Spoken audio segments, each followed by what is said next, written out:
Hi guys, so today I'm going to show you how to upgrade the processors in a Dell Precision T7910.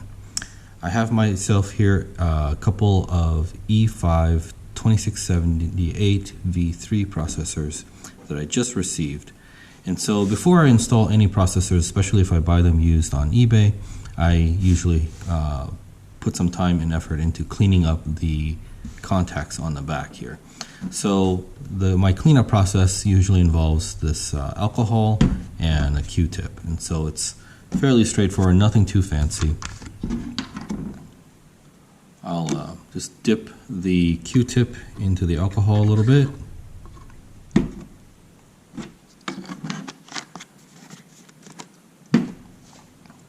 And basically just run the Q-tip over all the gold contacts.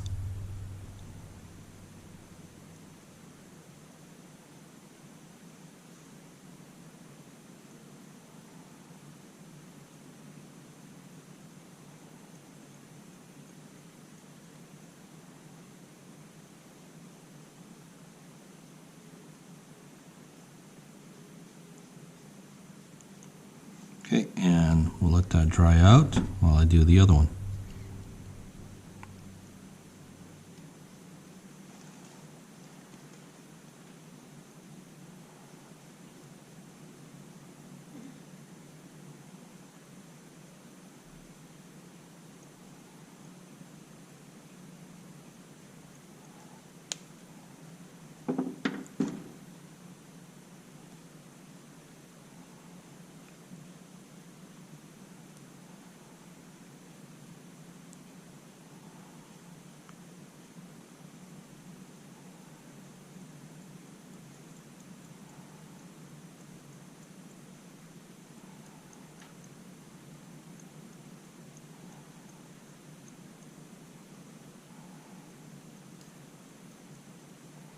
Alright, and that's pretty much it.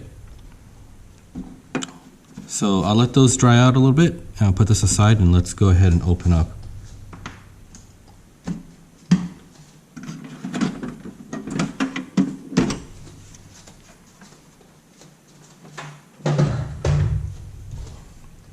Alright, so this is the inside of the T7910. We have two air channels for the memory, and these are the two heat sinks for the processor underneath, and that's what we're going to replace today.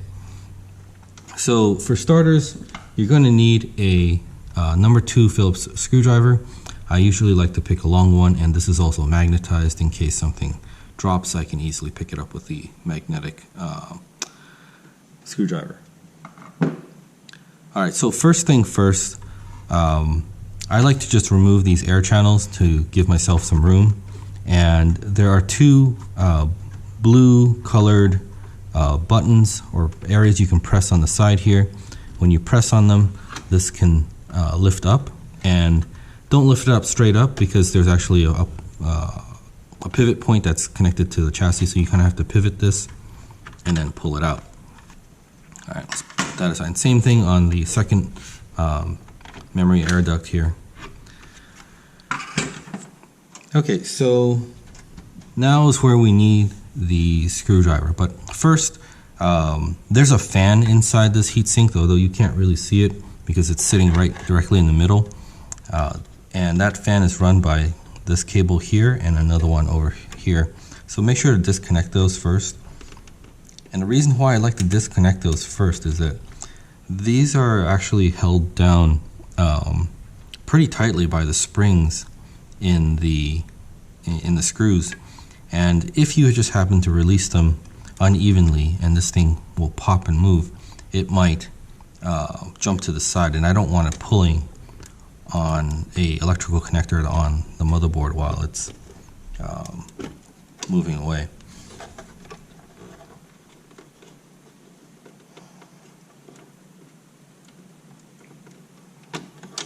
Okay, so now that we have those disconnected, there are 4 screws. 2 are deep recessed in these holes here, and 2, as you can see in the camera, are exposed here. So that's why I recommend getting a very long shaft screwdriver here.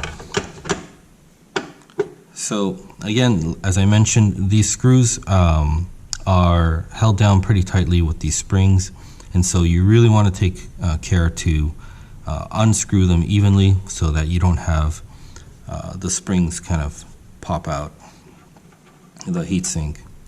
So I'll just give it a few turns in a kind of cross hatch pattern. A few turns here, a few more turns here, and then on the last corner, a few more turns. Oh, you can hear that already, right? So these are, the springs are pretty tight. All right, so it looks like those two corners are released. Let's go back to, there we go. And I'll kind of hold this down a little bit while I loosen the last one here. All right, so that takes care of this heat sink. Now just lift it up carefully. Try not to drop anything. So the processes that are in here currently were ones that I was previously testing. And so I've had this other thermal compound, and I'm going to clean this up and clean the processors up for storage later. All right, I'm going to just put the heat sink aside. Let's go ahead and do the other one here. So again, I'm just going to loosen these up slightly in a cross hatch pattern.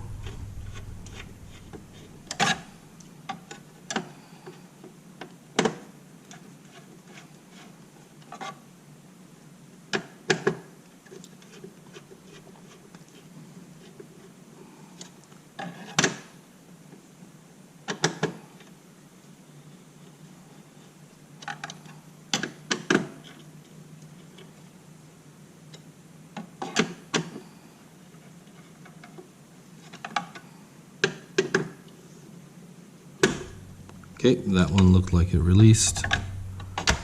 Let's go ahead and let that one loose too. And then there's that. And I'll kind of hold this down while I let the last one out. Okay, so that's fully released now, and we'll carefully remove it. Okay, again, this is the other thermal compound on the bottom of the heatsink, so we're going to go ahead and clean that up in a second here.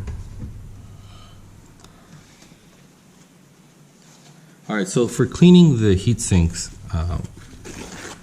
my process is pretty simple. I get a paper towel, I tear it in two, and the first one I just use to wipe off as much of the thermal compound as I can, especially if it's still wet. A lot of it will come off. If you are dealing with a system where the thermal compound is thoroughly dried out, you might need to get like a little plastic scraper to scrape them off. But since this was freshly applied just a little while ago, I'm going to go ahead and just wipe it off with this. And then I'll do a second wipe where the second part of the towel I'll wet with the alcohol and then wipe it clean one last time.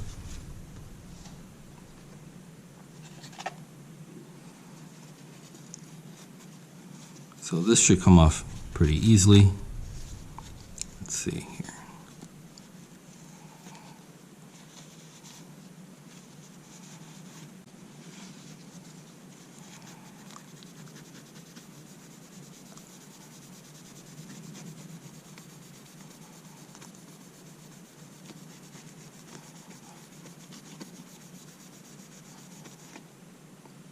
All right, so that actually looks pretty clean already, but we will give it one last wipe with the alcohol in a moment here after I clean the second heatsink.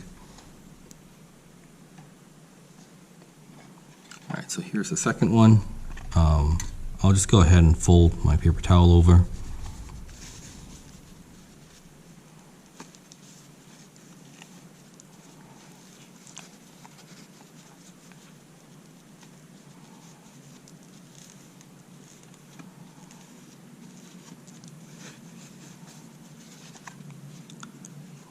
Get a clean side of the paper towel.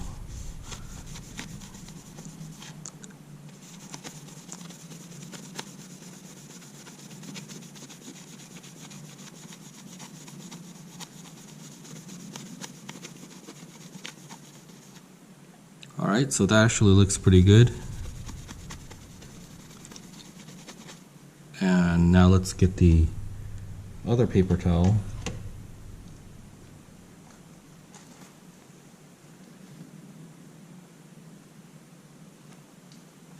So here's the clean paper towel. I'm just going to fold it over and apply some alcohol to it. Okay, not a lot. Don't really need a lot since we've removed the majority of thermal compound already.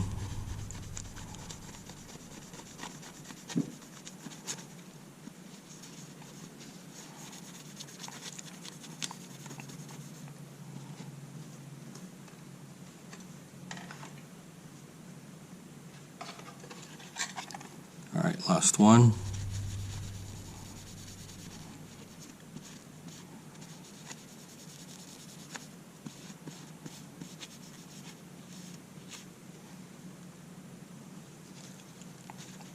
This heatsink has very sharp edges, so it's kind of tearing up the paper towel here.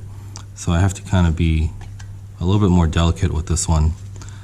Most heatsinks have smoother edges, but this has actually really sharp edges, so it's tearing up the paper towel a little bit. So let me just wipe away from the sharp edges. Alright, and you can see there's still a little bit more stuff coming off.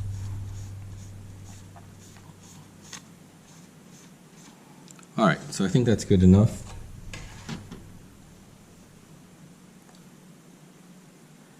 Now I'll just also wipe the IHS on the processes a little bit. I don't think they're really dirty or anything, but since I have a little bit of alcohol left on this pad or the paper towel, I'll go ahead and wipe those down.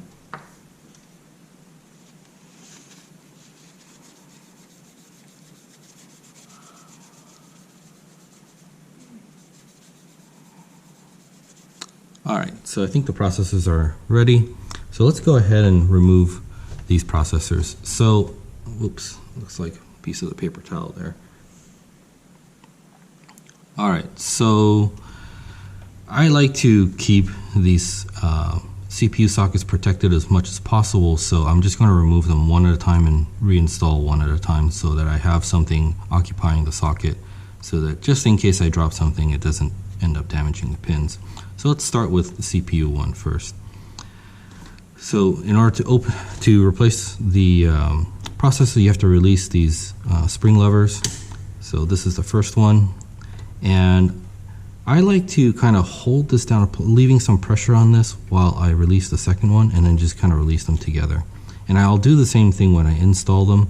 What I find sometimes is that if you don't have even pressure applying down, sometimes the pins can get crooked or just slightly out of alignment, and you'll end up with various kind of strange errors.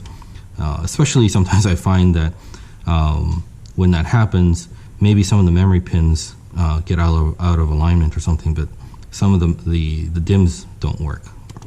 So, all right, I'm going to remove this processor, and my cleaning process for the heatsink or the IHS side on the process is the same as the heatsink. So I won't go ahead. I won't bother you with that right now, and I'll clean these off camera later on.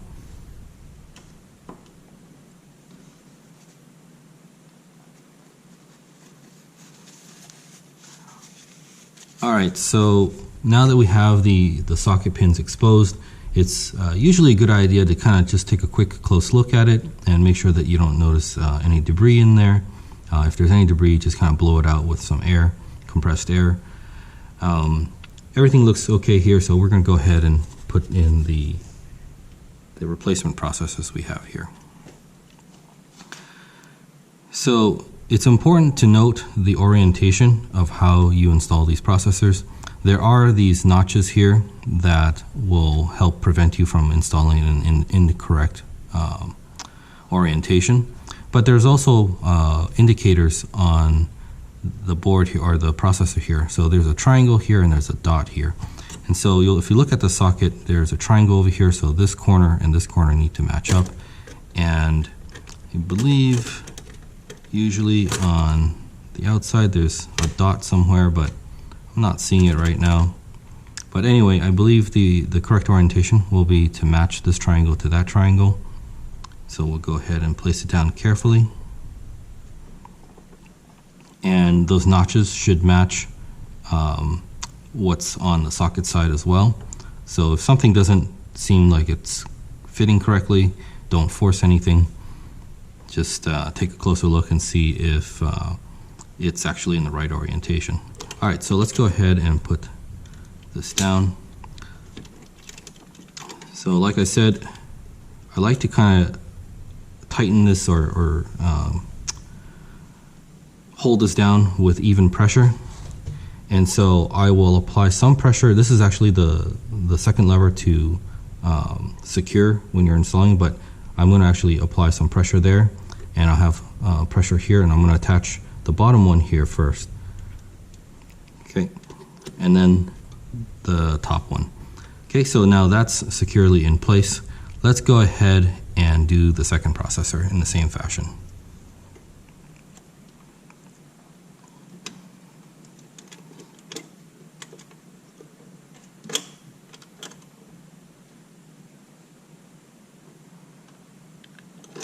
Okay, let's go ahead and take this out.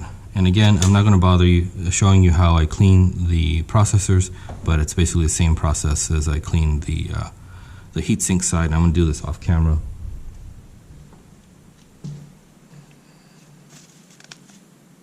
All right, it's always a good idea to have a paper towel around, because as you're handling these things, you get the thermal compound on your fingers. All right, so taking a quick look here at the socket, I don't see any debris or any obvious pin problems, but I wasn't really expecting anything because the processors that were in there that we just removed were working perfectly. Okay, so here's the other processor, and again, we have to line up the triangle to the triangle here. And you'll notice in dual socket systems, oftentimes the processors are oriented in opposite directions. So you'll notice the hole here is on the right side, whereas the hole here is on the left side. And that's fairly common. So just something to make note of. All right, so let's go ahead and put this down. Let's see here. Okay, so again, this is the lever, the top lever is the one that goes down first, and then the bottom goes down second, but I'm going to apply a little bit of pressure on the second lever just to kind of keep the bracket evenly applying pressure to the processor. So we'll attach that and then this. Okay, so the next step here is probably the most controversial. Applying thermal compound for whatever reason is just kind of almost a religious topic. So I'm just going to go ahead and declare that my method is the best, and you can disagree or agree with me all you like. But what I've traditionally done has always worked for me, so I'm just going to go ahead and do it my way.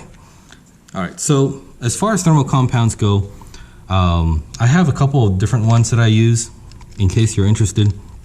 I have this Protronics Series 7 thermal paste, and this is the one that I primarily use for testing.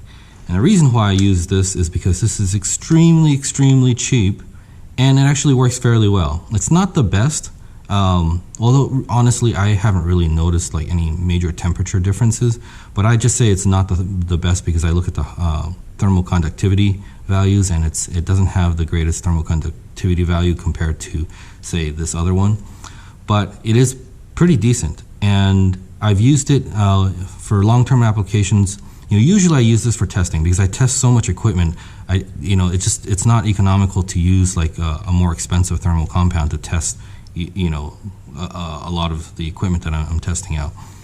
So I use this really cheap stuff, but it's actually fairly good, and I've never had any thermal problems using this even in a long-term test. So highly recommend this. I think I found this on Amazon. And it's just really cheap, and you get this really large syringe of it. Now for longer term applications, I normally use Arctic MX4, and so this is kind of my one of my favorites for long-term applications. When I'm not testing, I'm doing a permanent installation. So in this case today, I'll be using this because this is going to be the permanent installation for this workstation. But now if I want to get really fancy, I do have a syringe of this Prolimatech PK3, and I've heard that this is just extremely good. It is more expensive. It's probably the most expensive of all the ones I've shown you so far. And so for those times when I'm feeling like I want to treat my computer to something a little bit special, I'll use this Prolimatech PK3. But for today, we're just going to go ahead with the Arctic MX4. Alright, so the way I apply this with the syringe and my Craftsman card. So, alright, so I basically cut a part of the Craftsman card. It's a nice, fairly thicker plastic card, and I use this to kind of wipe the thermal compound and smooth it out across the IHS. Alright, so let's go ahead and do this. Gotta open this first. And I'll just go ahead and apply kind of a line across.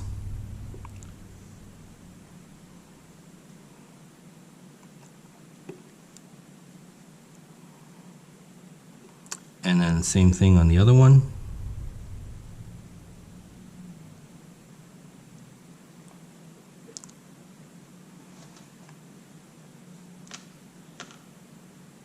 Alright, I'm just going to close this up for now.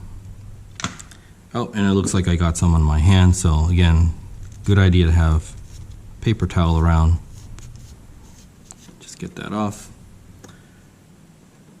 Alright, so I take the card and I just start spreading this around and kind of get it spread.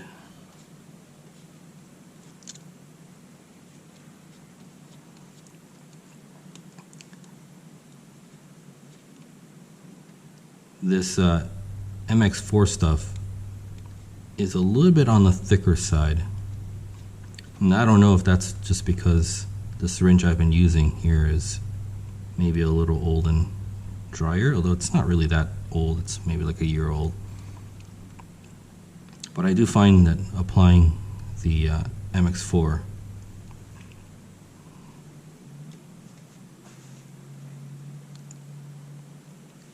is a little bit harder to spread,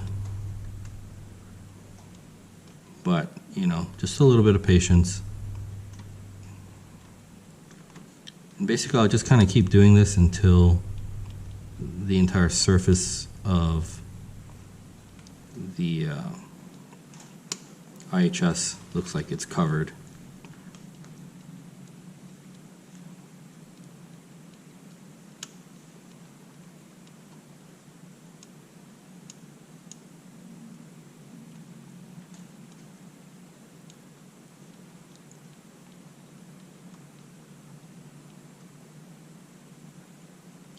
Alright, it doesn't really matter if you have this like smooth. It's more important that it just covers the whole surface, so you have maximum contact with the heatsink side. Because whether it's smooth or not, that's not going to matter, because once you apply the heatsink on top of it, it's just going to squish everything flat anyway. Alright, so let's go ahead and do the second one.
Alright, so that looks pretty decent. And just use my paper towel and clean off my Craftsman card that's found its second life as a thermal compound spreader. Alright, so now it's time to go ahead and put the heat sinks back on. So you have to be careful about the airflow orientation. So on top here, there's an arrow saying airflow goes in this direction.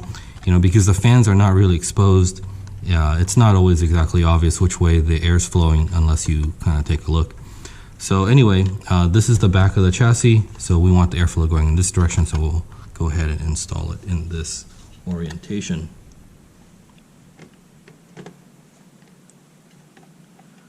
Alright, so I just kind of slowly put it down until it makes contact, while keeping an eye on where the screws should be. There's basically holes with threads on the other side of the motherboard, and so you're not going to immediately make contact with anything. This is basically just purely at this point sitting on the processor itself, and the screws are pulled back a little bit from the springs, and so this is kind of just freely floating on top of the processor right now. Alright, so I'm going to go ahead and start with this corner just because it's exposed and it's the easiest to handle, but I'm going to apply a little bit of pressure here, and you have to push down against the spring pressure. And let's see here, usually I like to kind of go backwards until okay, so I don't know if you guys heard that on the camera, but the threads just meshed, so then I'll tighten it maybe like one turn, and so we'll do the same thing here. Okay, apply a little bit of pressure. I'm going to turn it backwards.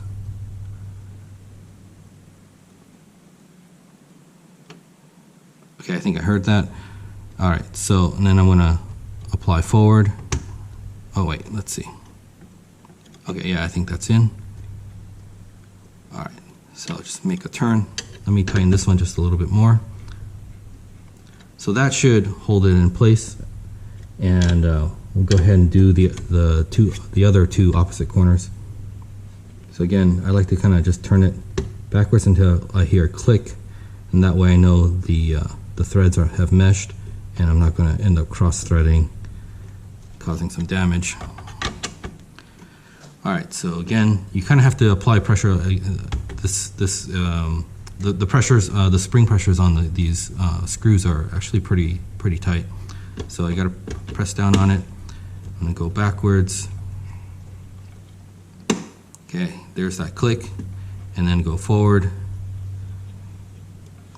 Alright, so at this point, all four screws are fully engaged, so I'm just going to go ahead and tighten them all the way down.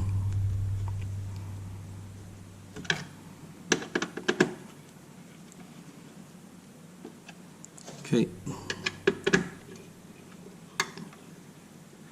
And now there's no need to over tighten these. You know, this is not like torquing down a cylinder head on an engine here. Finger tight is usually just fine.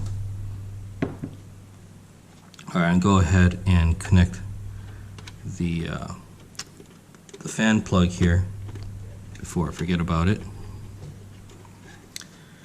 All right. Let's go ahead and do the second processor. Same thing. Got to lower it down carefully, trying to align the screws with the holes in the motherboard. And for this one, I'm going to go ahead and connect this connector first, because this one's just a little bit tighter and my hands don't fit in here very well. So I just want to do this first, and apparently I'm putting it in the wrong direction here.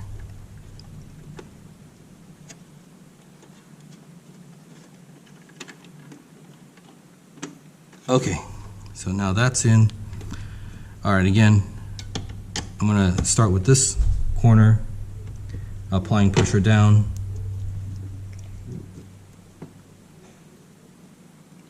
All right, there's the click. So I'll just tighten it a few threads.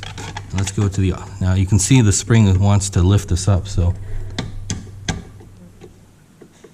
we will, all right, so applying pressure, rotating it backwards.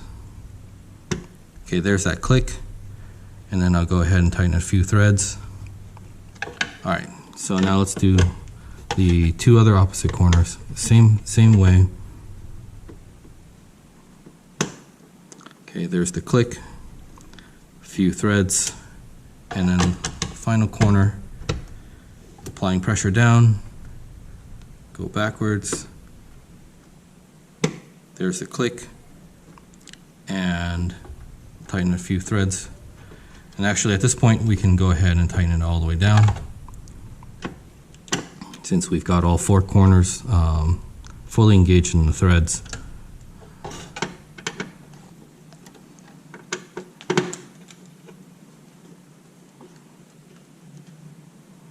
Okay, and again, this doesn't have to be very tight, just finger tight is quite fine. The springs themselves are already applying a lot of pressure to this thing, so no need to really torque down the screws too hard. I basically just turn them until they are flush and finger tight. So let me just check on this last one here.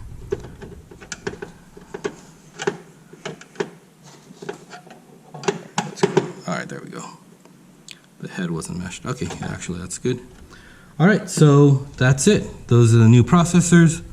We're going to go ahead and put these memory air channels back in.